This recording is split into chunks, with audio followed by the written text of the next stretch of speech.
ইমান ভঙ্গের কারণ জানি না, সুতরাং কিভাবে ইমান ভঙ্গের কারণগুলো জানতে পারবো? ইমান ভঙ্গের কারণগুলো নিয়ে আমাদের একটা বক্তব্য আছে, বেশ দীর্ঘ, 25-30 মিনিটের, ইউটিউবে ফেসবুকে পাওয়া যায়, সেটা বিস্তারিত শুনে নিতে পারেন। যেহেতু বোন প্রশ্ন করেছেন, তাকে আমরা এক নজরে ইমান ভঙ্গের কারণগুলো জানাই দিচ্ছি। এটা খুব দরকারি কথা যে আমরা নামাজ ভঙ্গের কারণ জানি, অজু ভঙ্গের কারণ জানি, রোজা ভঙ্গের কারণ জানি, কিন্তু ইমান ভঙ্গের কারণ জানি না। ইমান কি ভাঙে না ভাঙে না? ভাঙে। তো ভাঙলে এবার ইমান ভঙ্গের কারণগুলো বলতে পারবেন এরকম মানুষ কয়জন আছেন? হাত তোলেন। একজনও উঠার নেই। অজু ভঙ্গের কারণ জানেন যারা, তারা হাত তোলেন। সবাই জানেন, মাশাআল্লাহ। তাহলে অজু ভঙ্গের কারণ জানেন, নামাজ ভঙ্গের কারণ জানেন। অজু ভাঙলে, নামাজ ভাঙলে সেটা বড় বিষয় না ইমান ভাঙলে সেটা বড় বিষয়? ইমান ভাঙলে সেটা বড় বিষয় না? ইমান কিসে ভাঙে আপনি যদি না জানেন, তাহলে জোড়া লাগাবেন কেমন? ভাঙলে আবার সেটা আবার নবায়ন করবেন, রিপেয়ার করবেন কিভাবে? রিপেয়ার যদি না করতে পারেন, আপনার বয়স 80-90 চলে গেছে, ইমান কতবার ভেঙে বসে আছে আপনি জানেনও না, জোড়া লাগান নাই, তাহলে তো আপনি বেঈমান হয়ে দুনিয়া থেকে যাচ্ছেন। ডেঞ্জারাস না বিষয়টা? এই যে ইমান ভঙ্গের কারণগুলো সম্পর্কে জানা দরকার আছে না নেই? আমি এক নজরে সংক্ষেপে বলে দিচ্ছি। ইমান ভঙ্গের কারণগুলোকে ওলামায়ে কেরাম নানাভাবে ব্যাখ্যা করেছেন। মৌলিক কারণ খুবই কম। এর ভিতরে প্রসিদ্ধ একটা ব্যাখ্যা হলো যে ইমান ভঙ্গের 10টি কারণ আছে। এই 10টি কারণের ভিতরে সর্বপ্রথম কারণ হলো শিরকে আকবর করা, আল্লাহর সঙ্গে কাউকে শরীক সাব্যস্ত করা। আল্লাহকে যেভাবে ইবাদত করছেন একই ইবাদত কোনো পিসাবরে, কোনো কবরকে করলেন। আপনি আল্লাহকে যেভাবে উপাসনা করতেছেন সেই উপাসনাটা যদি কোনো মানুষকে করেন, আল্লাহর কে যে ইবাদত নিবেদন করতেছেন সেই ইবাদত একইভাবে অন্য কোনো মানুষ বা ব্যক্তিকে বা কোনো বস্তুকে করেন, যেভাবে মুশরিকরা কোনো মূর্তির সামনে ইবাদত করে সে যেরকম শিরকে লিপ্ত হয়, মুশরিক হয়ে যায়, মুসলমানের সন্তান ঈমান আনার পর যদি শিরকে আকবর করে, তাহলে সেক্ষেত্রে সে কি হয়? মুশরিক হয়। এই বড় শিরক, এটা ঈমান ভঙ্গের কারণ। বড় শিরক কিভাবে হয়, বিস্তারিত হয়, এগুলো আমরা জানবো ইনশাআল্লাহ বিইذনিল্লাহ অন্য কোনো আলোচনা। দ্বিতীয়ত, আল্লাহর সাথে বান্দার যদি কোনো মিডিয়া সাব্যস্ত করেন, কিরকম মিডিয়া? যে এর ছাড়া আল্লাহরে পাওয়া যাবে না।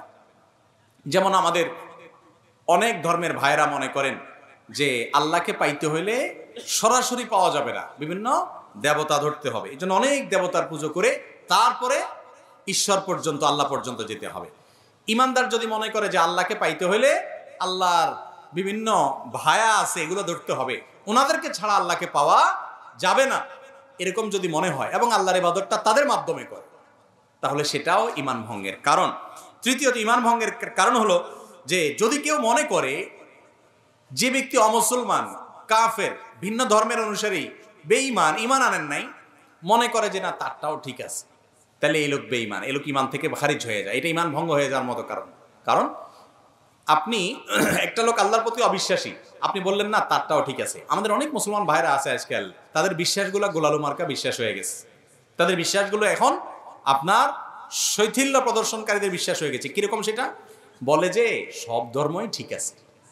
এরকম কিছু সুশীল আছে না, সুশীল, এই সুশীল টাইপের মুসলমান আছে কিছু, যে বেশি ভালো সাজে, বলে যে সব ধর্মই ঠিক আছে। সব ধর্মই তো ভালো কথা বলে।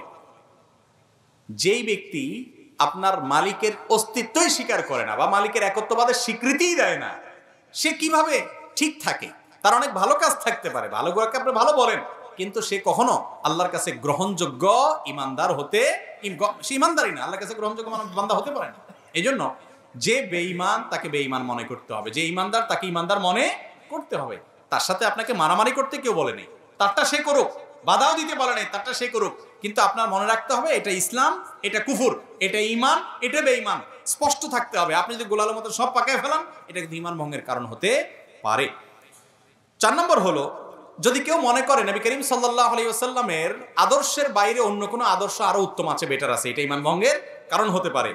5 নম্বর হলো, যদি কেউ নবী করিম সাল্লাল্লাহু আলাইহি ওয়াসাল্লাম যত বিধিবিধান নিয়ে আসছেন এর কোনোটাকে অস্বীকার করে, অপছন্দ করে, ঘৃণা করে, না এটা আমার ভালো লাগে না, ইসলামের সব ভালো লাগে, এই যে মেয়েদেরকে আল্লাহ তাআলা ছেলেদের অর্ধেক দিতে বলেছে এটা আমার ভালো লাগে না, আছে না কিছু সুশীল এরকম বলে।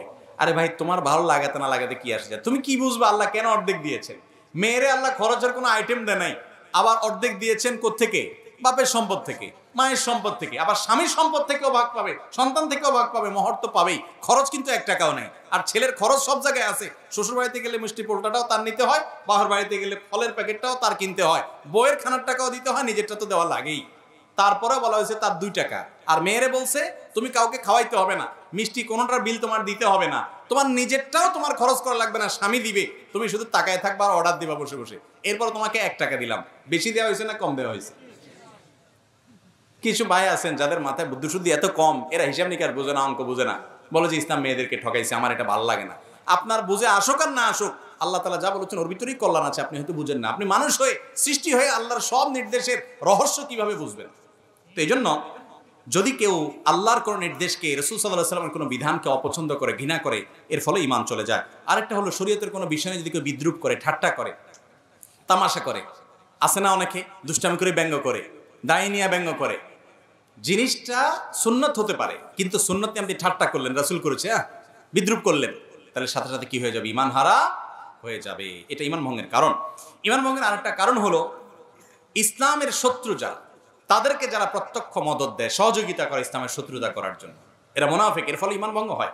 ঈমান ভঙ্গের আরেকটা বড় কারণ হলো কেউ যদি মনে করে কিছু মানুষ আছে এরা ইসলামের গণ্ডির, ইসলামের বিধিবিধানের ঊর্ধ্বে উঠে গেছে, এদের নামাজ কালাম পড়া লাগে না। কিছু পিসাব দেখবেন তারা নামাজ কালাম পড়ে না, বলে না বাবার এগুলা করা লাগে না, বাবা অনেক ঊর্ধ্বের জগতের মানুষ।